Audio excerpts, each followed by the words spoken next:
like many verses in the Revelation, indicate this non-discursive, non-rational, if you like, nature of God's speech. So it says, God has placed covers over the hearts of those who have no Iman in the other world and has set a barrier over their ears.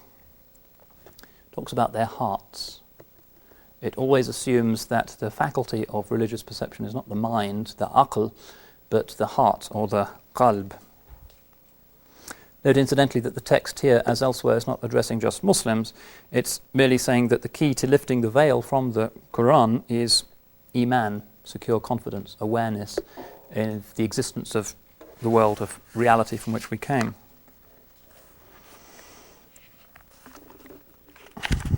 Now, that's one of the fundamental virtues, and you have to imagine that all of this is being worked out by early Muslims contemporaneously with the emergence of early theology and early law, and usually by the same people.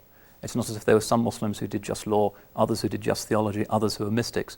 The great mystics were almost invariably known for their ability in the law. Often they were theologians as well.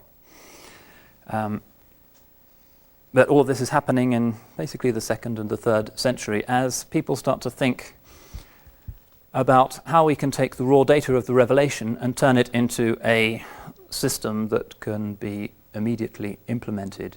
Just as it's difficult to use the Quran and the Hadith as a law book because you have raw data there, but it needs to be filtered and assessed until you do have a codified body of law that you can implement. Similarly, the theology needs to be tweezed out from the relevant passages of the Quran and the Hadith. So also with mysticism.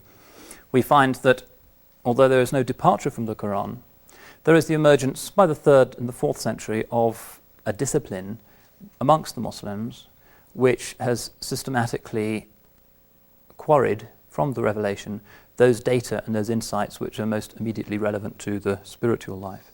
So the emergence of mysticism in Islam is not qualitatively different from the emergence of theology or the emergence of law or some of the other key concerns of early Muslims. It's an entirely parallel phenomenon, in many cases carried out by the same people.